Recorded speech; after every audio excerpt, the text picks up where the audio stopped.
that everyone in this room is formally and officially invited to our wedding.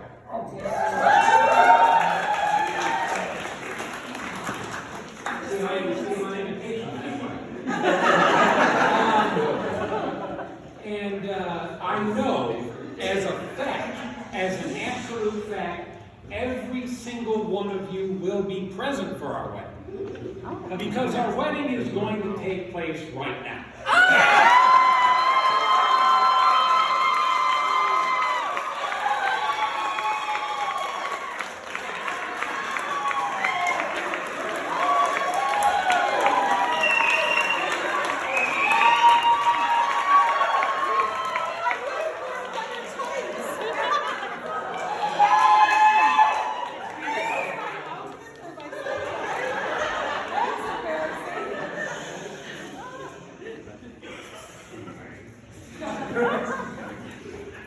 Yes. All right.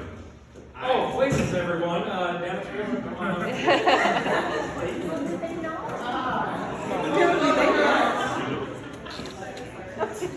You look good, Kristen.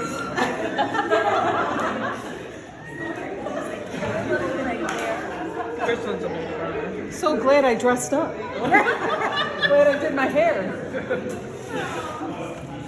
Okay, guys.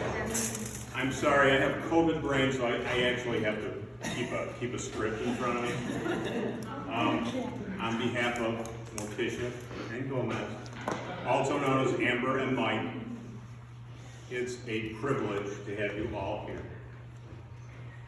Everybody be seated, find a comfortable place to stand, because we're doing it. For those of you that don't know me, and I think that's pretty much almost everybody in the room, my name is Jim Riley, and I feel very, very, very honored to be standing in front of you with my friends, Mike and Em. Forgive me, but I'm not going to do the Lurch voice all night for any of you that were sort of secretly hoping that I might do that.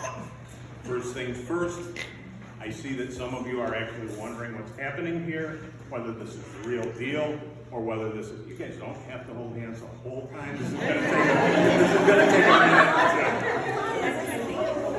I know. For those of you that might have thought that this is one of Mike and Amber's cleverly engineered performances, which they're kind of famous for, it isn't. This is, and you are privileged to be present at the wedding of Mr. Minch and Miss Amata.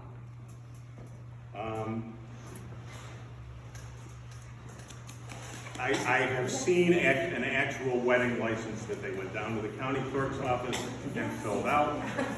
So I know this is the real deal, guys. Honest to God. A couple of things that the groom and bride would like you to know. First of all, they are indeed still going to Vegas to next year to renew their vows. If I can get a custom Elvis suit done in time, maybe they'll let me do this again. Two, no, we're not doing this now because Amber is pregnant.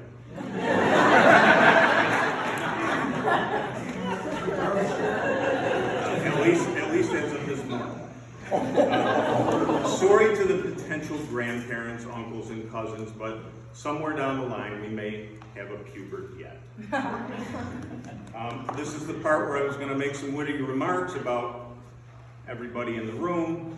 I sort of walked around and tried to listen to you, but you're all mumblers, and I couldn't hear a thing you said. And the fact that I'm 63 years old and can't hear a damn thing has nothing to do with that whatsoever.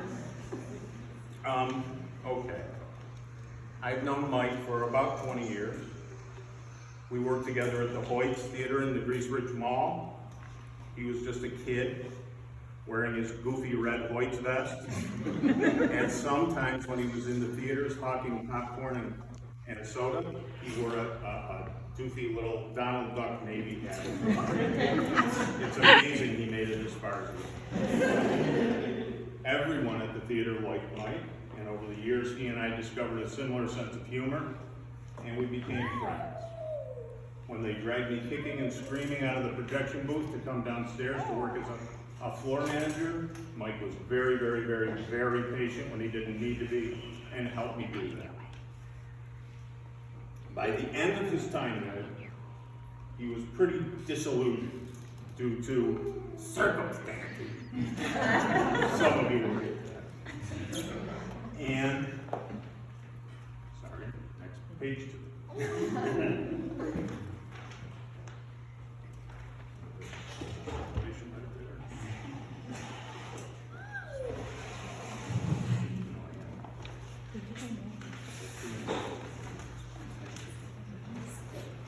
When he left the theater, our friend Chris Tansky, I remember very well, told Mike to go and find his smile. I thought that was a very, very appropriate way to put it. When we started working later at Cinemark, he was a million times better than when he'd been at Regal, but he still seemed a little bit adrift, like he was missing something. I've known Amber a lot shorter than him. Less than 2 years, I think. But in that time, I've become very, very fond of her. And I'd like to think she's my friend too. I love Mike, but if he doesn't take care of her for the rest of her life like he is right now, he and I are going to have a conversation about father beans and a nice community. A while back, I was pretty sick with COVID, and Amber was like an Italian Mamma Mia, checking in on me. Every time, it seemed like every time I had a setback, somehow she had a spider sense and she knew it, and she would either write me a note or send Mike, get in touch with me. I think she's got that Italian Strega witch thing going on. And so I'm very careful because I'm afraid if I don't be careful, she might put me, whoa. So, when these guys started dating, I was a little bit skeptical. On the surface, they seemed like opposites. And when they were thrown together in lockdown, I thought, being pushed together in close quarters 24/7 might be more of a pressure cooker than their very young relationship could handle. Man, was I wrong. They are the only people that I know that had a positive experience with lockdown. They complement each other perfectly. And they gleefully, I tell you, get up to the same type of mischief at every opportunity they can. You only have to look at their last year's barrage of Christmas pictures or their rendition of The Lion King using their Boston Terrier or Simba to know they really, really are soulmates. I like to think of them as sophisto nerds. And if you don't realize that they are basically two halves of the same whole, you have not been paying attention. And so all these years later, Mike found his smile, and it was Amber. He's the same lovable love, but totally different too, more complete. They are each better people for being with each other, I think. And nothing is a sure thing, of course, but I would bet big money on these guys. And so, 80 or 90 years down the line from now, I can see Amber and Mike next to each other, holding their hands, and he turns and he says, "Para mí." And she turns to him and says, "Mon cher." And they happily continue their tango for the rest of each other. Ready?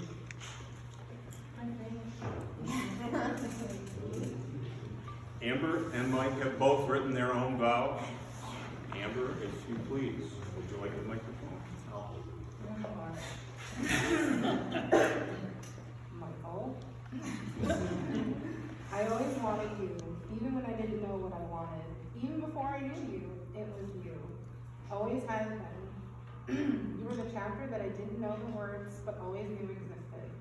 When I finally found you, I knew I was home.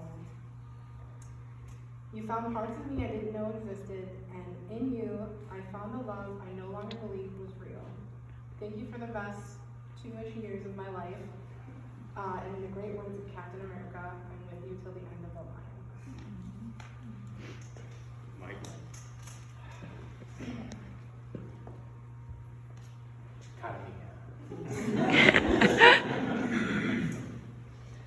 Every speech I've ever given, I I've had to write down and practice and go over 1,000 times.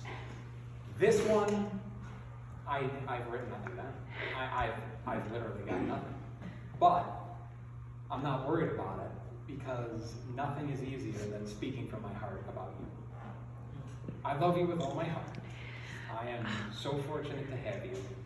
I have waited for you for a long, long time. And when this idea was presented to us, which is a lot more recent than any of you folks might realize. So yeah, I got what's known as the Uncle Larry Rock going. When this idea was presented to us, a lot shorter than most people realize, I immediately jumped on the idea because as long as I waited, I don't want to wait another moment. I can't wait. I can't wait another minute. Even though I've been married to you since the moment I walked into that diner in an Adventure Time shirt, looking like an idiot, I've been married to you every moment. And I promise that I am going to love you till my dying day and forever after that.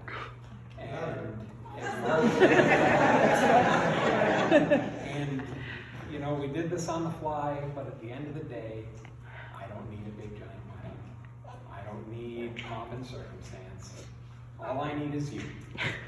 The fact that our friends and family are all here dressed like assholes is really it's a real bonus. But all I ever need is you.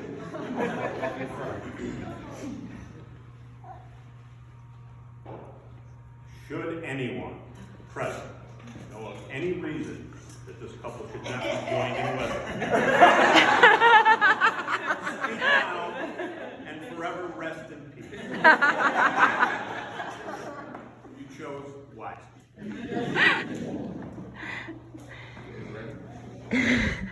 Do you, Amber, take Michael Minch to be your lawfully wedded husband? And you, Michael, take Amber Amato to be your lawfully wedded wife? I do. Okay. One moment.